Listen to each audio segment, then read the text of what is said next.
Olá, amados irmãos, graça e paz da parte do nosso Senhor Jesus. Nós estamos meditando na carta aos Colossenses e vamos continuar nessa meditação. Nós estamos gravando a mensagem hoje, uma vez que ainda continuamos no isolamento social e por isso nós não temos aí o culto presencial. Mas é bom estar com vocês aqui, juntos adorar ao Senhor. O nosso texto em estudo hoje nos diz assim: o qual nos tirou da potestade das trevas e nos transportou para o reino do Filho do seu amor, em quem temos a redenção pelo seu sangue, a saber, a remissão dos pecados, o qual é a imagem do Deus invisível, o primogênito de toda a criação, porque nele foram criadas todas as coisas que há nos céus e na terra, visíveis e invisíveis, sejam tronos, sejam dominações, sejam principados, sejam potestades. Tudo foi criado por ele e para ele. E ele é antes de todas as coisas, e todas as coisas subsistem por ele. Os falsos mestres de Colossos, eles estavam atacando as verdades bíblicas sobre o Senhor Jesus Cristo, bem como os mestres dos nossos dias.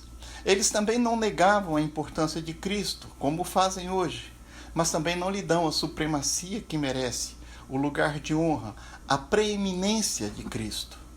Para os gnósticos, Cristo era apenas uma das muitas emanações de Deus. Hoje, os muçulmanos pregam que Jesus foi apenas um grande profeta.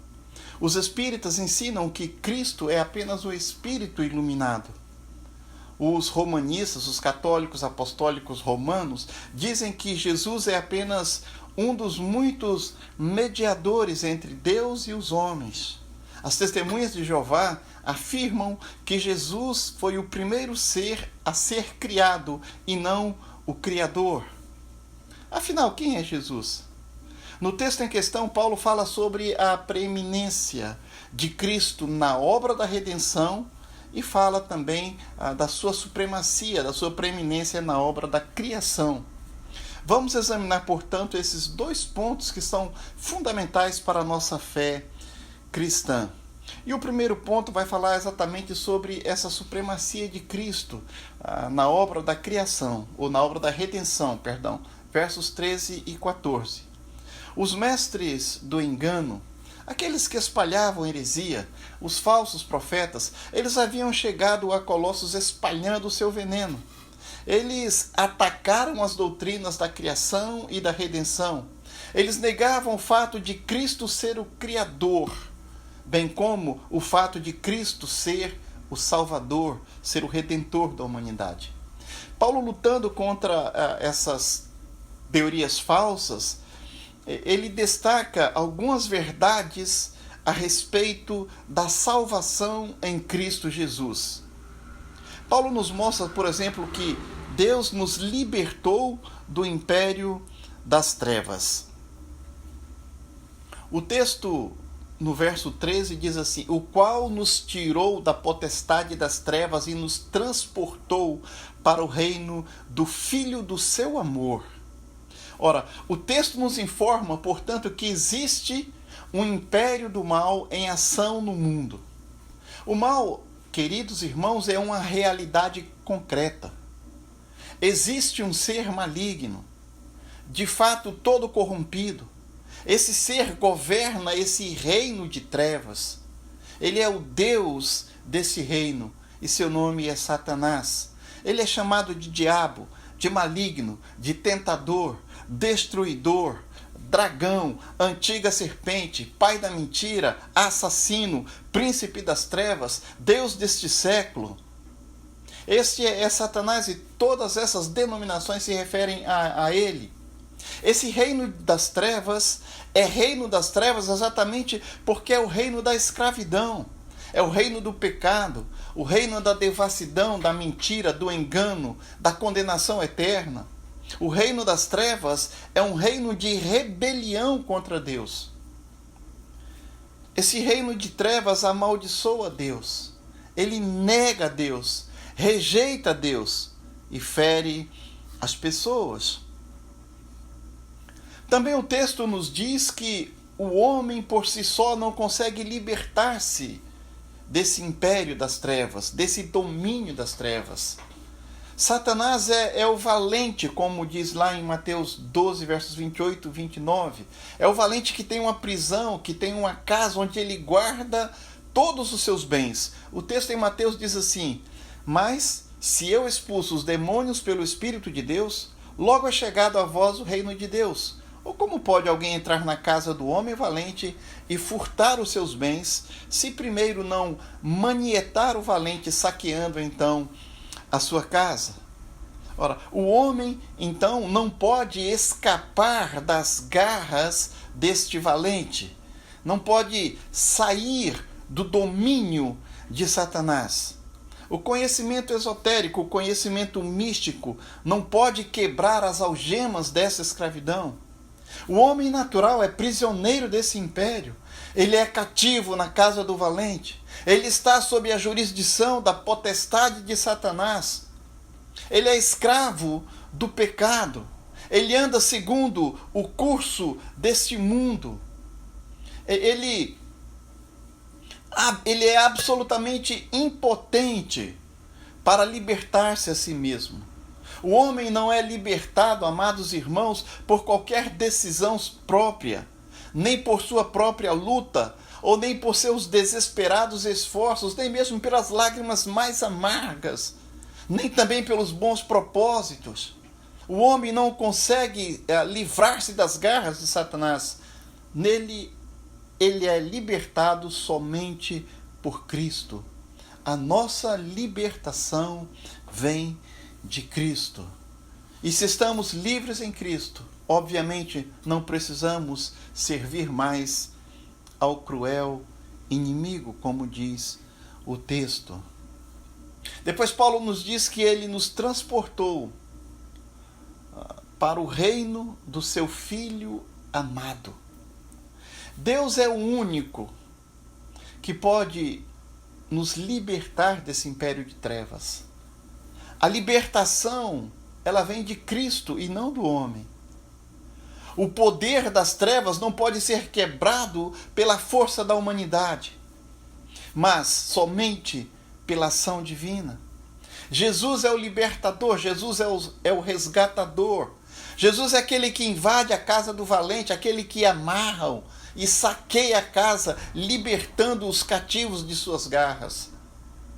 Estávamos no reino das trevas, na casa do valente ou na prisão do valente, aprisionado ali por grossas correntes do pecado. Estávamos cegos, oprimidos, mas Jesus invadiu essa casa, ele invadiu esse império, ele saqueou esse império e nos libertou. Deus abriu os nossos olhos, tirou as correntes que nos prendiam, ele escancarou os portões que nos trancavam nesse reino de escravidão e nos fez sair para uma nova vida. O homem que outrora pertencia e que estava ao reino de Satanás é transferido agora para o reino de Cristo, o reino da luz. Atos 26, verso 18. É interessante a passagem porque o verbo, a palavra traduzida aqui por transportou, está no tempo passado. Isso significa que a obra de libertação, a obra de salvação, ela foi absolutamente consumada, totalmente concluída. Nós estamos livres.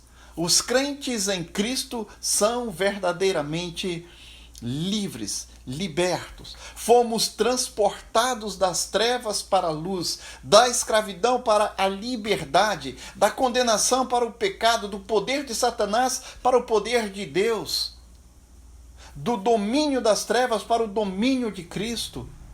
Fomos adquiridos por Ele, mediante sua morte na cruz e sua ressurreição pelo poder de Deus.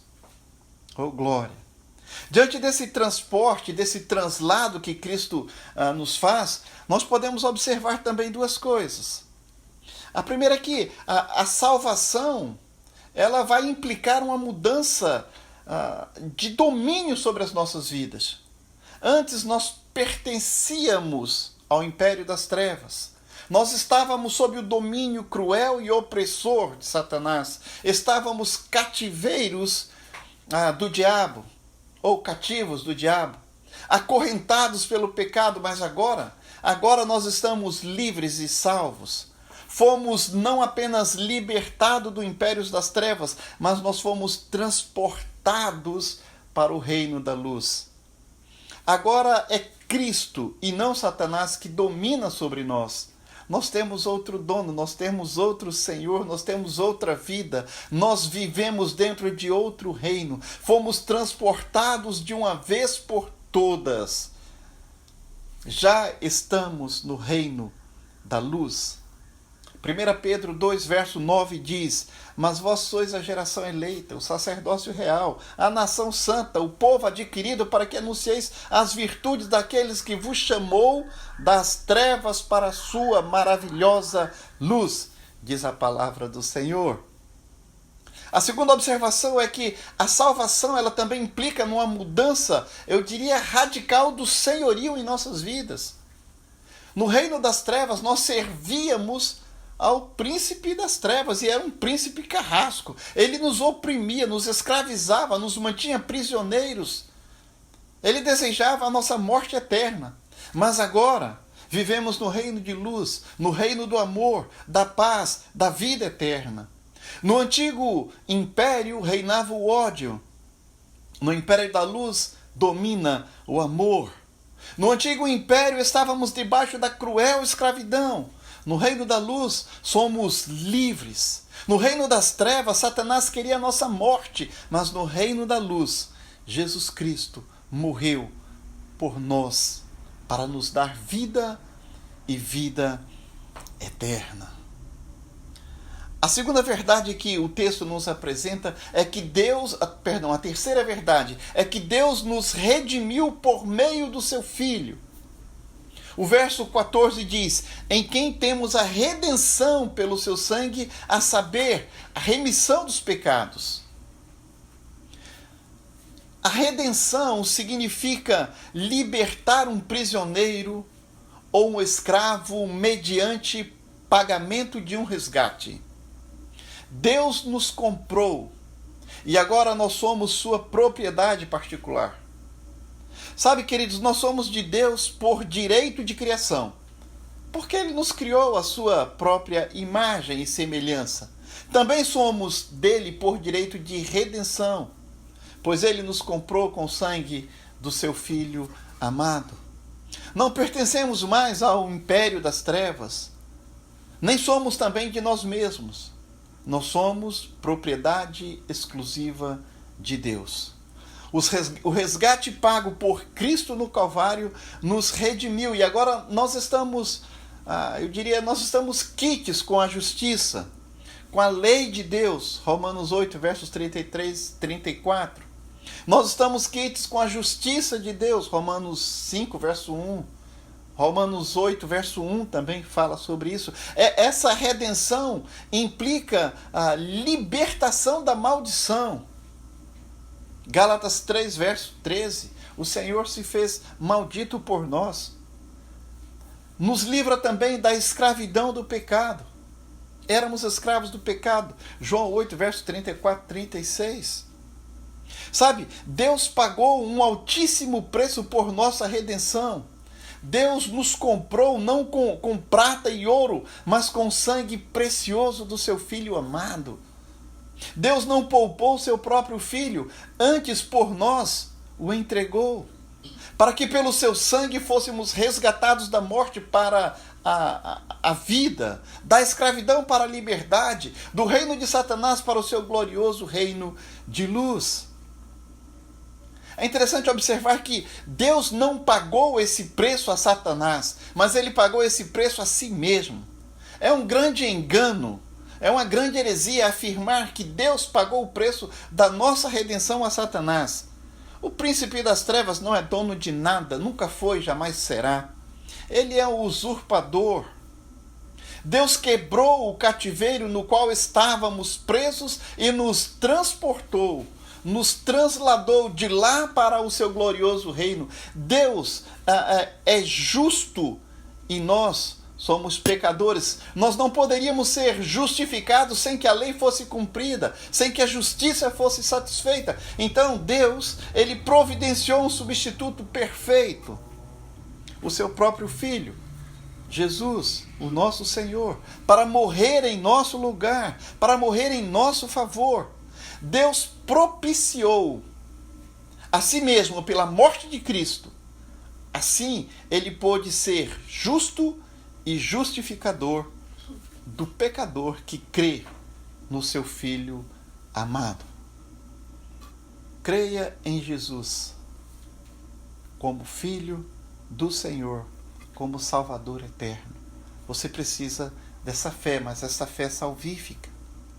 A quarta verdade que Paulo nos diz nesse texto, ainda no verso 14, a parte B, é que Deus nos perdoou por intermédio de seu Filho. E ele usa a expressão a remissão dos pecados. Além do resgate, além do transporte para o reino de Cristo, além da redenção realizada no passado, no presente e também no futuro, nós temos ainda o perdão dos pecados. Observa, o perdão, ele removeu a barreira entre o homem pecador e Deus Santo. Queridos, a igreja é uma comunidade de perdoados. Só gente perdoada entra no céu. O pecado, o nosso pecado faz separação entre nós e o nosso Deus. Isaías 59, verso 2 diz: mas as vossas iniquidades fazem separação entre vós e o vosso Deus, e os vossos pecados encobrem o seu rosto de vós para que não vos ouça. Pois Deus é luz e nele não há trevas nenhuma, diz a Bíblia em 1 de João 5. Deus, porém, nos perdoou todos os pecados, passados, presentes e futuros. A nossa dívida foi paga, a nossa culpa foi cancelada e a nossa justificação, ela foi declarada. A palavra traduzida aqui por perdão significa mudar, mandar embora ou cancelar uma dívida. A nossa dívida como escravos do pecado, ela foi cancelada. Nossos débitos não podem mais nos escravizar. Satanás não encontra mais em nossos arquivos nenhuma acusação da qual nos acusar. Fomos perdoados. O apóstolo Paulo nos lembra lá em Romanos 8, 33, 34. Quem tentará acusação contra os escolhidos de Deus? É Deus quem os justifica. Quem é que condena? Pois é Cristo quem morreu, ou antes, quem ressuscitou dentre os mortos, o qual está à direita de Deus e também intercede por nós. A barreira entre o pecador, que somos nós, e o Deus Santo, ela foi para sempre rompida. Uma segunda observação no texto é que o perdão, ele nivela, ele aplana, ele endireita o caminho do nosso relacionamento com Deus. Por meio da remissão dos pecados, por meio do perdão dos pecados, nós somos transferidos da posição de réus condenados para o status de filhos amados. Nós continuamos pecadores, mas agora pecadores redimidos. Sabe, quando o filho peca contra o pai, ele não deixa de ser filho. Ele perde a comunhão, mas ele não perde a filiação. Por meio de Cristo, através da confissão, nós podemos receber constantemente o perdão e a restauração da nossa comunhão com o nosso Deus e Pai. 1 de João 9, talvez um dos textos mais conhecidos, nos diz: se confessarmos os nossos pecados, Ele é fiel e justo para nos perdoar os pecados e nos purificar de toda injustiça.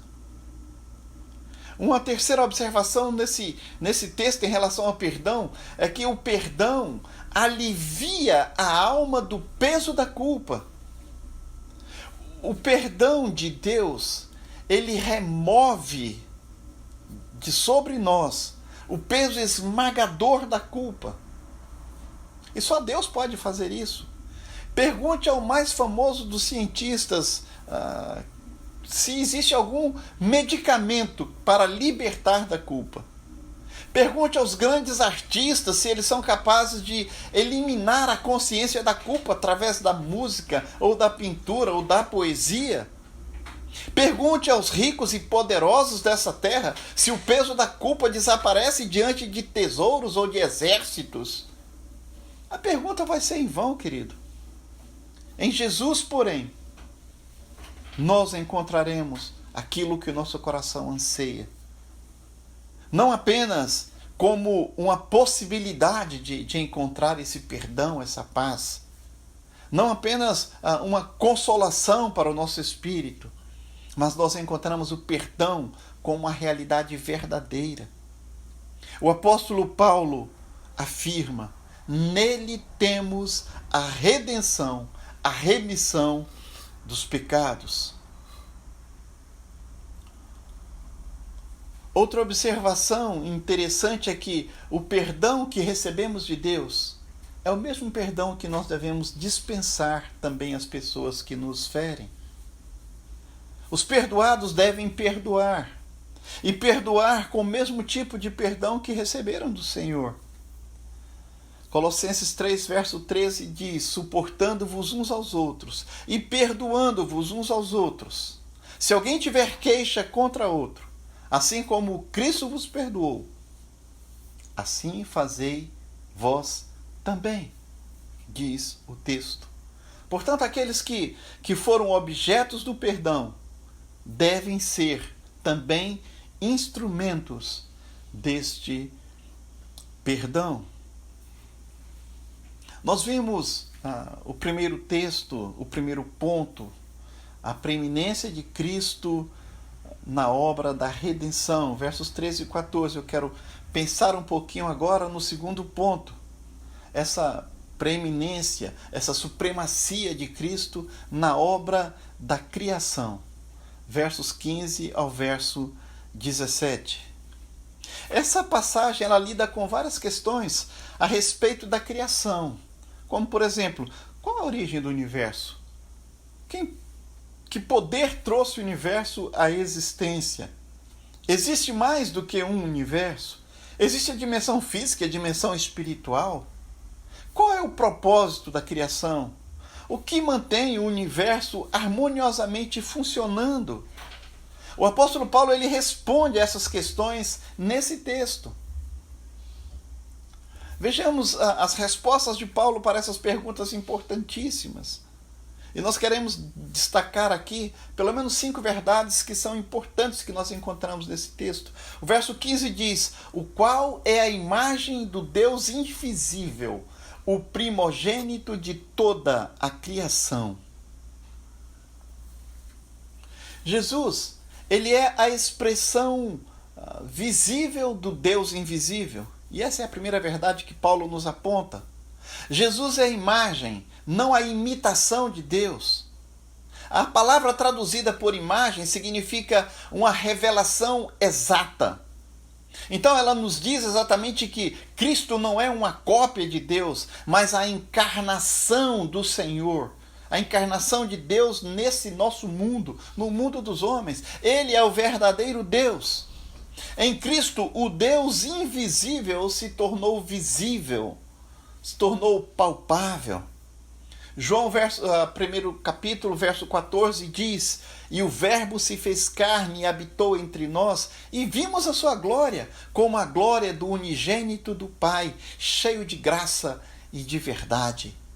Jesus é o espelho por meio do qual nós podemos contemplar a face de Deus. Cristo, ele entrou em nossa história e nos revelou o coração do Pai. Amado irmão, se você quiser saber quem é Deus, então olhe para Jesus. Se quiser conhecer Deus, conheça Cristo. Ele é o resplendor da glória e a expressão exata do seu ser. Hebreus 1, verso 3. Jesus disse: quem me vê a mim, vê o Pai. João 14, 9. Ainda ele disse: eu e o Pai somos um. João 10, verso 30. Quem quer saber como Deus é, considere atentamente a pessoa de Jesus Cristo. O fato de ter Cristo vindo do céu para a terra mostra a nós que Ele é o único que pode nos levar da terra para o céu. O fato dele ter encarnado nos mostra que Deus, Ele não está longe de nós. O fato dele ter vivido como homem, ministrando ajuda e socorro aos necessitados, mostra como Deus se importa com cada um de nós. E sabe, o fato dele ter morrido na cruz, por mão de homens pecadores, mostra-nos o quanto Deus nos ama infinitamente a humanidade, a ponto de dar o seu Filho para salvá-la. A segunda verdade desse texto é que Jesus ele tem a mais alta honra na criação. Quando Paulo fala da expressão primogênito da criação, a palavra que ele usa aqui no grego não se refere à natureza temporal, não se refere ao tempo de nascimento de Jesus. Antes, é um título de honra. Significa que Jesus é o primeiro em importância. A palavra aqui carrega a ideia de prioridade, de superioridade, de preeminência, de supremacia. A palavra enfatiza a pré-existência e a singularidade de Jesus Cristo, bem como a sua superioridade na criação ou sobre a criação. O fato de Jesus ser o primogênito da criação não significa que Jesus é o primeiro ser criado. Ao contrário, refere-se a Jesus como cabeça soberano de toda a criação. Cristo recebe a mais alta honra na criação. Ele tem autoridade sobre toda a criação. Ele é o herdeiro de toda a criação e é o mais exaltado por meio da criação. Jesus Cristo é o Senhor de tudo e de todos. A terceira verdade que Paulo destaca é Jesus como autor da criação. O verso 16 diz assim: porque nele foram criadas todas as coisas que há nos céus e na terra, visíveis e invisíveis, sejam tronos, sejam dominações, sejam principados, sejam potestades, tudo foi criado por ele e para ele. Diz o texto. Sabe, amados irmãos, Jesus não é uma emanação de Deus, como os gnósticos ensinavam. Não é um espírito iluminado, como ensinam os espíritas. Não é o primeiro ser criado, como ensinavam os arianos e ainda ensinam as testemunhas de Jeová. Jesus é o Criador do universo. Duas observações são importantes. Jesus é a fonte da criação. Paulo diz que nele foram criadas todas as coisas, nos céus e sobre a terra, as visíveis e as invisíveis, sejam tronos, sejam soberanias, quer principados, quer potestades, tudo foi criado nele, diz o texto. Jesus é a fonte originária de tudo o que existe no céu e na terra. O mundo físico foi criado por ele, assim como o mundo espiritual. Os anjos também não são emanações de Deus como os gnósticos ensinavam, mas eles também foram criados por Cristo. Todas as coisas foram criadas por Cristo. Portanto, não é de admirar que os ventos e as ondas do mar lhe obedecem. As enfermidades, as doenças, a morte desaparece diante daquele que é o Senhor deles. Uma palavra de Cristo é suficiente. Um toque é suficiente. Os mundos estelares, os anjos, os homens e todo o universo foram criados por meio dele. Jesus trouxe tudo à existência. Segundo, Jesus Cristo é o alvo da criação. Paulo conclui: tudo foi criado para ele. A expressão para ele, no grego, indica que Cristo é o alvo de toda a criação. O mundo foi criado para o Messias. O universo tem uma grande finalidade: render a Jesus Cristo todo o louvor e toda a glória. Paulo ele usa 3 preposições para descrever a majestade de Cristo na criação. E Paulo diz: nele, por meio dele e para ele. Sabe, é interessante porque os filósofos gregos eles ensinavam que todas as coisas precisavam de uma causa primária, uma causa instrumental e uma causa final. A causa primária é o plano, a causa instrumental é o poder e a causa final é o propósito. Quando nós olhamos para a criação, nós podemos ver que Jesus Cristo é a causa primária. Foi ele quem planejou todo o universo. Ele também é a causa instrumental. Foi ele quem realizou essa criação. E ele também é a causa final. Ele fez tudo para seu próprio prazer e para a sua glória. A criação existe, portanto, para dar glória a Cristo. Oh, glória! A quarta verdade é que Jesus ele sempre existiu, ele preexiste a criação. Ele é maior que toda a criação. O texto no verso 17 diz assim: e ele é antes de todas as coisas, e todas as coisas subsistem por ele. Paulo diz que ele é antes de todas as coisas. Jesus é antes de todas as coisas, tanto em tempo como em importância.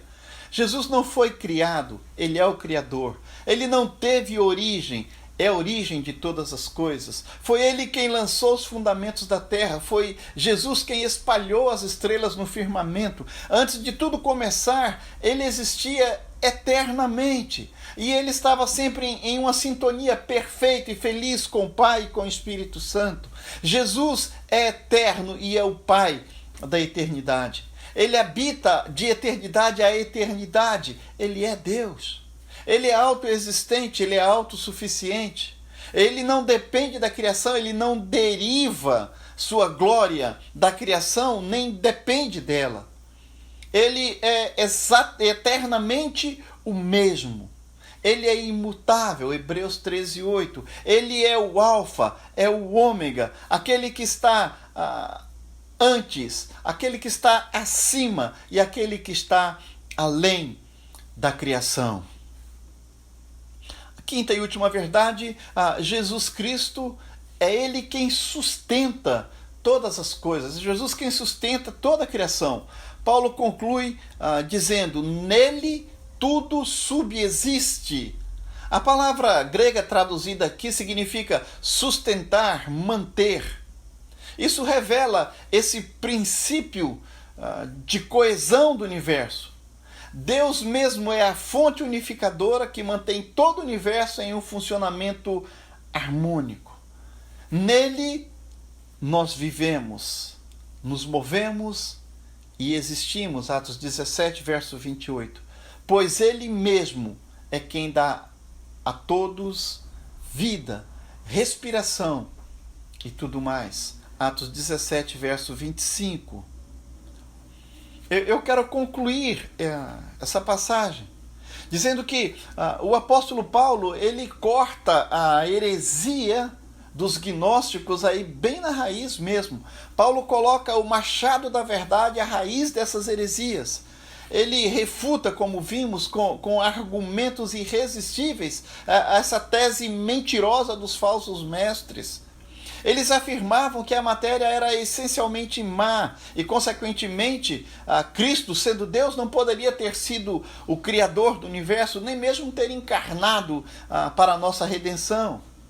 Os gnósticos, os falsos mestres, desta maneira, eles atacaram, como disse, duas verdades essenciais do cristianismo: as doutrinas da criação e as doutrinas da redenção. Paulo derruba por terra essas heresias, mostrando que Cristo não é uma emanação de Deus, mas ele é a própria imagem do Deus invisível.